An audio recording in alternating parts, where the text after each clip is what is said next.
El día de hoy, desde el Centro Universitario de Tonalá, queremos hablarles sobre el tema de tipicidad subjetiva, que vendría siendo el dolo y la culpa, en la materia penal impartida por el docente Javier Alberto García González. Y el día de hoy los alumnos Jessica Jocelyn Rincón Antón, Citlali Donají Martínez Aceves y Leonardo Edgar Zavala Sánchez, queremos hablarles sobre ese tema.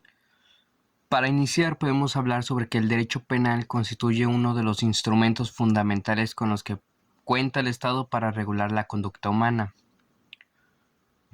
Esto con el fin de garantizar la protección de los bienes jurídicos esenciales para la convivencia social. Entre estos bienes se encuentran la vida, la integridad física, la libertad, la seguridad y el patrimonio, los cuales resultan indispensables para el desarrollo ordenado de la sociedad. Sin embargo, la simple afectación de estos bienes no es suficiente para considerar que una conducta constituye un delito, ya que el análisis jurídico existe la verificación de diversos elementos que integran la teoría del delito. La teoría del delito se presenta como una estructura lógica que permite examinar de manera sistemática una conducta humana para determinar si puede ser sancionada penalmente. Dentro de la estructura, la tipicidad ocupa un lugar central, ya que implica la adecuación de la conducta a la descripción contenida, esto en la norma penal. No obstante, esta adecuación no se limita a aspectos externos, sino que también requiere un análisis interno del sujeto, lo cual se conoce como tipicidad subjetiva. Esta estudia el estado mental del sujeto al momento de realizar la conducta, es decir, su intención, conocimiento y previsión del resultado. Entonces, este elemento es fundamental para diferenciar entre conductas dolosas y culposas, lo cual tiene un impacto directo en la determinación de la responsabilidad penal. En ese sentido, el artículo 8 del Código Penal Federal establece que las acciones u omisiones delictivas solamente pueden realizarse mediante dolosa o culposa, lo cual es lo que implica que todo delito requiere necesariamente un elemento subjetivo.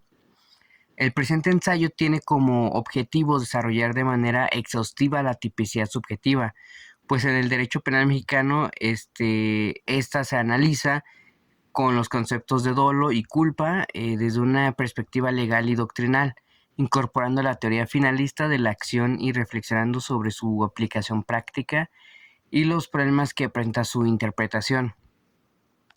Para empezar todo este tema tendremos que entender que la teoría del delito y la relevancia del elemento subjetivo constituye en la teoría en que una herramienta fundamental para analizar las conductas humanas desde una perspectiva jurídica.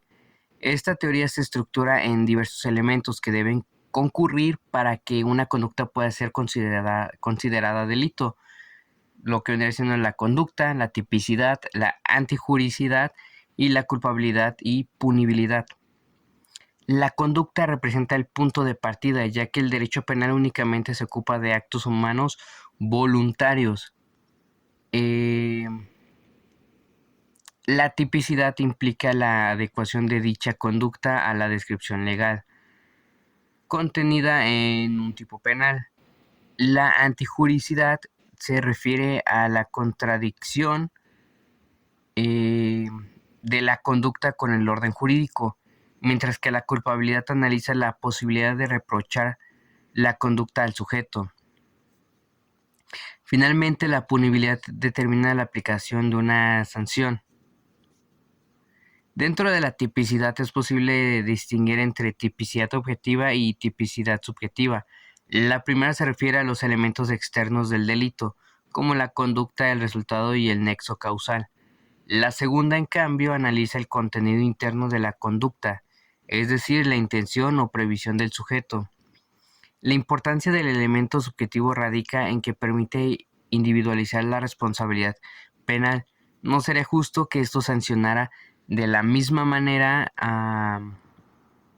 a una persona que actúa con intención de causar daño que aquella que lo hace por descuido. En este sentido, la tipicidad subjetiva se convierte en una garantía de justicia, ya que permite valorar la conducta en función de la intención del sujeto. Podríamos también mencionar la teoría finalista de la acción y su impacto en la tipicidad subjetiva.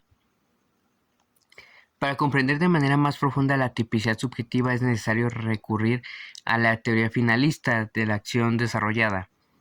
Esta teoría representa un cambio fundamental de las concepciones tradicionales del derecho penal, ya que esta propone entender la acción humana y no como un simple proceso causal, sino como una conducta dirigida a un fin. De acuerdo con esta teoría, toda acción implica una finalidad previamente concebida por el sujeto, lo cual supone la existencia de un contenido de voluntad. En este sentido, la acción se define como una actividad consciente orientada hacia la consecuencia de un resultado determinado. La teoría finalista sostiene que la acción se desarrolla en dos fases: una fase interna o intelectual, en la cual el sujeto anticipa el resultado, asimismo selecciona los medios y prevé las consecuencias, y una fase externa en la cual ejecuta la conducta en el mundo real. Este enfoque tiene una consecuencia directa en la estructura del delito, ya que el dolo se integra dentro del tipo penal, dejando de considerarse un elemento exclusivo de la culpabilidad. Eso significa que el elemento subjetivo forma parte esencial de la tipicidad, lo que refuerza la importancia de su análisis. Con esto mencionado, podríamos decir que la tipicidad subjetiva se refiere al concepto del dolo y culpa, y cómo es que ambas, a pesar de ser parte del área penal, tiene una diferencia clave, la cual hace que cada una tenga una función vital para lo que vendría siendo todos los procesos. En este caso, se menciona que existen varios factores, ¿no? Por ejemplo, la intencionalidad, asimismo el cómo una persona, de manera externa desarrolla, lo que haría en un caso, ¿no? Supongamos, cómo es que planea, por así decirlo, planea el acto, conoce, lo que va a pasar y conoce cuál será el resultado de su acto. Asimismo, pues el hecho de que se divida, o que mínimo para que tengamos en cuenta cómo es que funciona el dolo y la culpa, se tienen en cuenta lo que es la conducta. Pues esta parte de representar el punto de partida, es un acto voluntario, ¿no? Que es a lo que se dirigiría un poquito más lo que es el dolo. Y la tipicidad involucra la descripción legal con contenida en lo legal, ¿no? Y la antijuricidad se refiere a la contradicción de la conducta con el orden jurídico. Ahí es donde entraría lo que sería el delito, o donde ahí es donde se rompe la norma. Supongamos el caso. La ley menciona que nadie debe de privar a la vida a otra persona. ¿Qué es lo que pasa? Yo asesiné a una persona. Ahí estás violando la norma. ¿Qué es lo que pasa? Ahí este es un acto voluntario, ya está cumpliendo otra característica. Y más aparte vas en contra de la ley. Entonces, ahí es donde hay un disturbio, pues, en lo que vendría siendo el orden jurídico. Y la culpabilidad analiza la posibilidad de reprochar la conducta al sujeto. ¿A qué nos referimos con esto? Cuando hablamos de dolo, hablamos de un acto premeditado. Cuando hablamos de culpa, hablamos de un acto involuntario, un acto accidental. Entonces,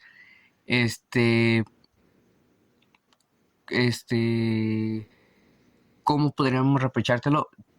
el dolo se reprocha de manera en la que tú ya tienes una intencionalidad, ya está premeditado y ya tuviste el tiempo de analizar la situación, conocer el resultado de lo que pasaría. Y la culpabilidad se extiende un poquito más, regresando al ejemplo de una persona que le quita la vida a otra, se extiende al mero hecho de que tú como persona, a lo mejor yo voy en un vehículo y atropello a una persona, por ende, después del accidente la persona fallece.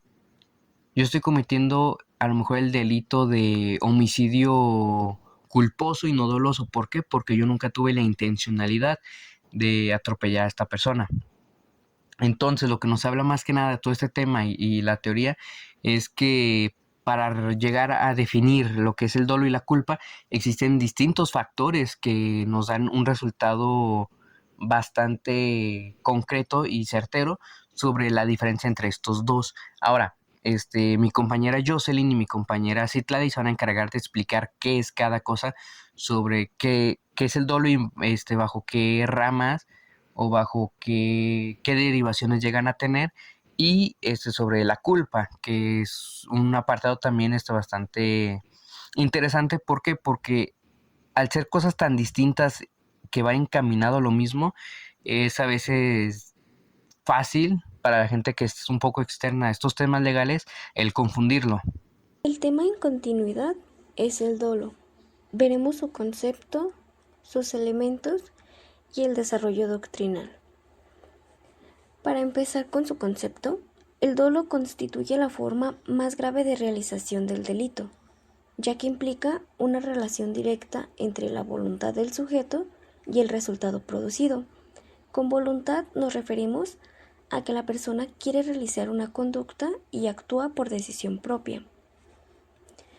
De acuerdo con el artículo 9 del Código Penal Federal, obra dolosamente quien conoce los elementos del tipo penal y quiere o acepta su relación. El dolo se compone de dos elementos fundamentales: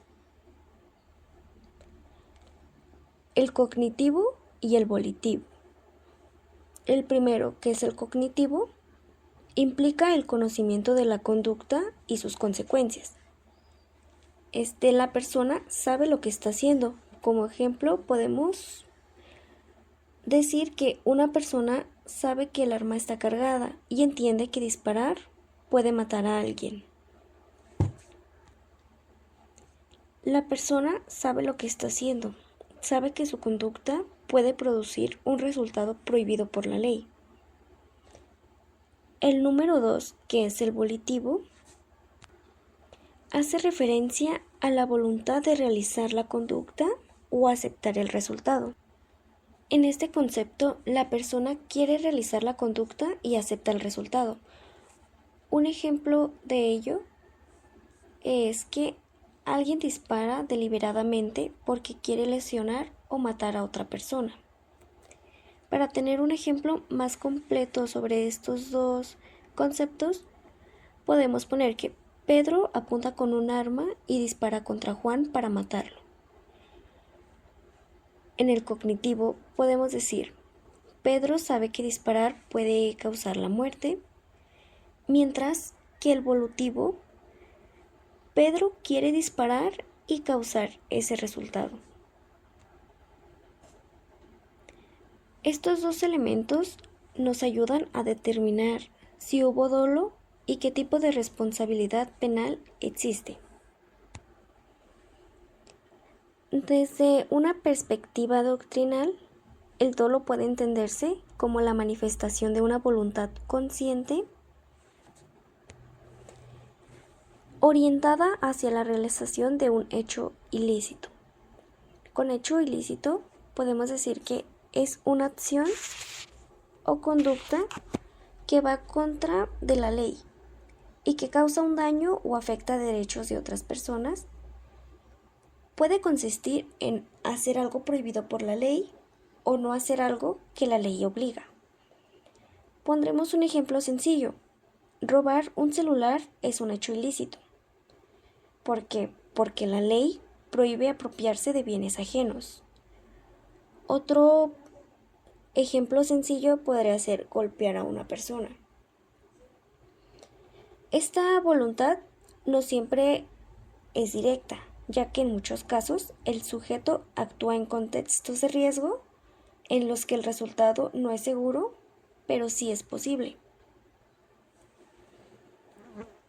El análisis del dolo exige considerar factores como el contexto de la conducta, el grado de riesgo, el grado de riesgo asumido y las alternativas disponibles para evitar el resultado. Esto permite entender que el dolo es un concepto dinámico que se debe interpretar en función de las circunstancias de cada caso. Empezaremos con los tipos de dolo. El dolo puede clasificarse en diversas categorías. En primera, tenemos el dolo directo. Se presenta cuando el sujeto actúa con la intención clara de producir el resultado. Un ejemplo de ello, Juan dispara contra Pedro porque quiere quitarle la vida. Su intención principal era matarlo. Si la persona quiere cometer el delito y busca el resultado. Y ya debido a escuchar el ejemplo, pues vemos que se presenta cuando el sujeto actúa con la intención claramente de producir el resultado. El siguiente es el dolo indirecto. Este ocurre cuando el resultado no es el objetivo principal, pero se sabe que ocurrirá de manera inevitable. Un ejemplo de ello es el siguiente. Una persona incendia una tienda para cobrar el seguro, sabiendo que dentro duerme el velador y que probablemente morirá. En este ejemplo podemos ver que aunque su objetivo era el fraude, sabía que la muerte sería consecuencia casi segura. En el dolo indirecto, la persona busca un resultado, pero sabe que inevitablemente causará otro daño. El siguiente concepto del dolo es el eventual. Este se configura cuando el sujeto prevé el resultado como posible y decide continuar con su conducta, aceptando el riesgo.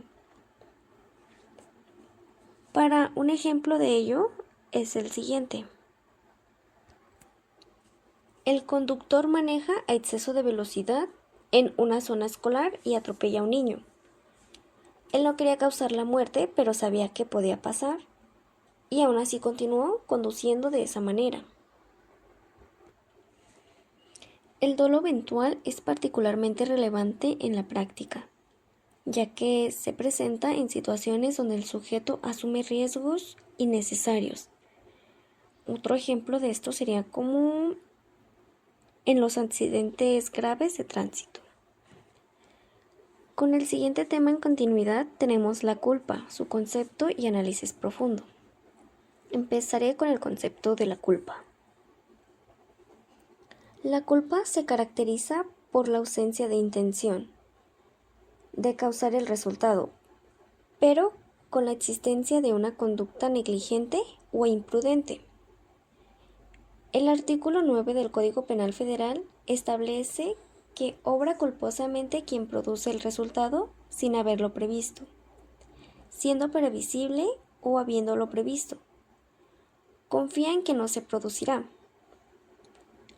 La culpa implica la violación de un deber de cuidado, lo que significa que el sujeto, para evitar el resultado, debía de actuar de manera distinta. Este deber de cuidado varía según las circunstancias del caso. Desde la teoría finalista, la culpa se entiende como una desviación en la finalidad de la acción, ya que el sujeto actúa con una finalidad distinta al resultado típico. El siguiente tema es el análisis profundo, quien me lo explicará nuestra compañera Citlali.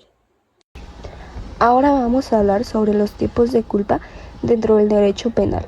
Un tema muy importante porque permite entender cómo se determina la responsabilidad de una persona cuando causa un daño sin haber tenido necesariamente la intención de provocarlo. Primero, debemos entender que la culpa surge cuando una persona realiza una conducta sin el cuidado necesario y como consecuencia produce un resultado dañino que pudo haberse evitado si hubiera actuado con mayor precaución. Es decir, no existe una intención directa de causar daño, pero sí una falta de cuidado, atención o previsión. La culpa puede dividirse principalmente en dos tipos, la culpa consciente y la culpa inconsciente. La culpa consciente ocurre cuando la persona sí prevé que su conducta puede generar un resultado dañino, pero aún así decide actuar porque confía en que ese resultado no ocurrirá. En otras palabras, la persona reconoce que existe un riesgo, sabe que algo puede salir mal, pero piensa que podrá evitarlo o que tiene el control suficiente para impedir cualquier consecuencia negativa. Un ejemplo muy claro sería una persona que conduce a exceso de velocidad. Esa persona sabe perfectamente que manejar de esa forma aumenta el riesgo de provocar un accidente. Sin embargo, continúa porque confía en su habilidad para controlar el vehículo y piensa que nada malo sucederá. El problema es que esa confianza puede fallar y cuando el daño ocurre, la responsabilidad surge precisamente porque el riesgo fue advertido, aunque se creyó equivocadamente que podría evitarse. Por otro lado, tenemos la culpa inconsciente.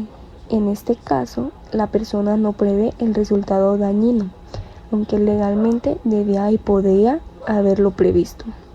Aquí no existe una reflexión previa sobre el riesgo, sino más bien una falta de atención o descuido que lleva a actuar sin considerar las posibles consecuencias. Un ejemplo sería un conductor que va distraído utilizando el celular mientras maneja y provoca un accidente. Tal vez nunca pensó en que algo malo ocurriría en ese momento, pero precisamente ahí está la culpa. Debía haber previsto que distraerse al volante era peligroso y podía ocasionar daños.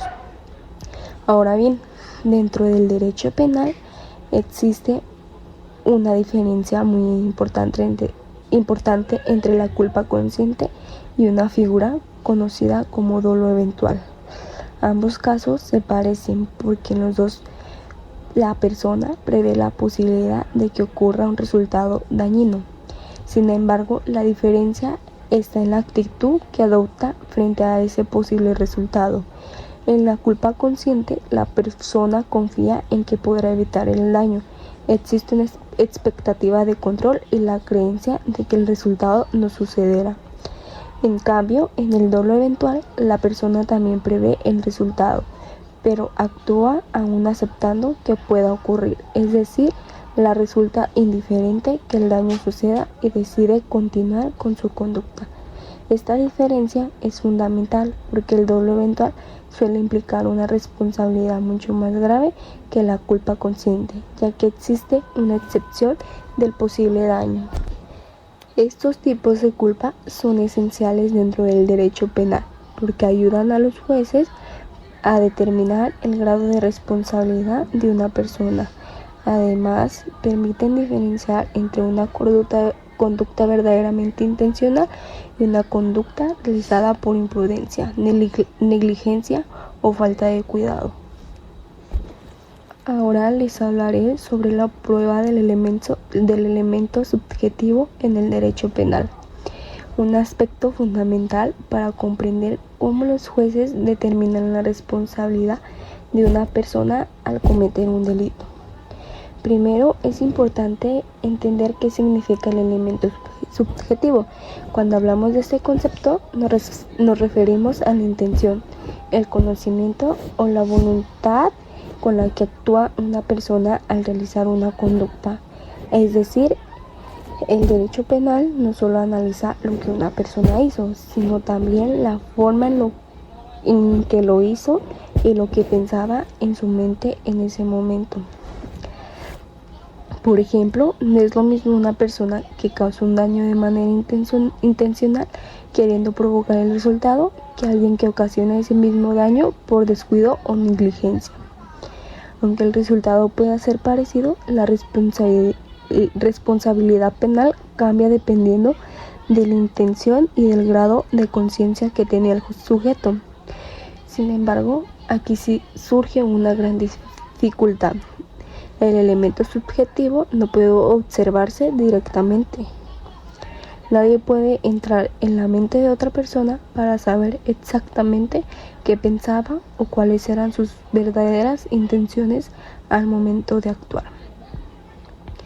Por esa razón, en el derecho penal, los jueces deben inferir o deducir la intención a partir de circunstancias del caso. Para hacerlo, analizan diferentes elementos relacionados con los hechos, la conducta del sujeto y el contexto en el que ocurrió la situación. Por ejemplo, un juez puede tomar en cuenta la manera en que actuó la persona antes, durante y después del hecho.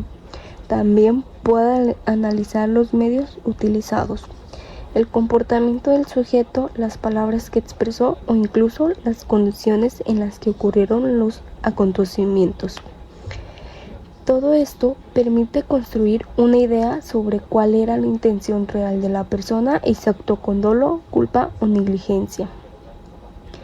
En este punto, el artículo 52 del Código Penal Federal tiene una gran importancia, porque establece que el juez debe considerar diversos factores para determinar la intención del sujeto. Entre esos factores se encuentran los medios utilizados para cometer la conducta, las circunstancias del hecho y el comportamiento de la persona involucrada. Esto significa que el análisis no se limita únicamente al resultado final, sino que se estudia todo el contexto alrededor del caso. Por ejemplo, no se valora igual a una persona que planeó cuidadosamente una conducta lícita a alguien que actuó de manera impulsiva o sin medir completamente las consecuencias. Además, otro aspecto importante es que el que señala el artículo 60 del Código Penal Federal, el cual permite valorar la gravedad de la culpa tomando en cuenta la previsibilidad del daño y el grado de cuidado que debía de tener el sujeto. Esto quiere decir que el juez analiza si la persona pudo haber previsto las consecuencias de sus actos y si actuó con la precaución necesaria para evitar el daño. Por ejemplo, si una persona realiza una actividad peligrosa sin seguir las medidas básicas de seguridad, el nivel de responsabilidad puede aumentar porque existe la posibilidad de prever el resultado y evitarlo. Este análisis es muy importante porque ayuda a diferenciar distintos niveles de responsabilidad penal. No todas las conductas tienen la misma gravedad y precisamente por eso el derecho penal busca valorar las circunstancias específicas de cada caso. La prueba del elemento subjetivo es una herramienta esencial dentro del derecho penal, ya que permite analizar la intención y la conducta de las personas para determinar correctamente su responsabilidad. Aplicación práctica y análisis escrito. La aplicación práctica de la tipicidad subjetiva demuestra que, aunque la ley diferencia el dolo y la culpa, en realidad existen dificultades para interpretar correctamente la intención del autor. Esto ocurre porque el estado mental no puede comprobarse directamente y debe deducirse de las circunstancias del caso. Un ejemplo frecuente son los accidentes causados por conductores en estado de ebriedad, donde algunos jueces consideran culpa consciente y otros dolo eventual, dependiendo de si estiman que el responsable aceptó el riesgo de causar la muerte. Además, muchas investigaciones no cuentan con pruebas suficientes para acreditar el verdadero estado mental del imputado, lo que puede generar decisiones injustas. Por ello, es fundamental que el juzgador realice un análisis integral basado en pruebas y circunstancias objetivas, evitando interpretaciones arbitrarias. En consecuencia, la correcta valoración del dolo y la culpa es esencial para garantizar una aplicación justa y proporcional del derecho penal. Para concluir, podemos decir que la tipicidad subjetiva es un elemento muy importante dentro del derecho penal, porque permite analizar la intención y el estado mental de una persona al momento de realizar una conducta. Gracias a este análisis es posible diferenciar si alguien actuó con dolo, es decir, con intención de causar un resultado, o con culpa, cuando el daño ocurre por imprudencia, negligencia o falta de cuidado. Además, la tipicidad subjetiva ayuda a que la aplicación de la ley sea más justa, ya que no todas las conductas deben tratarse de la misma manera. El derecho penal no solo toma en cuenta el resultado del acto, sino también la intención y las circunstancias en las que ocurrió.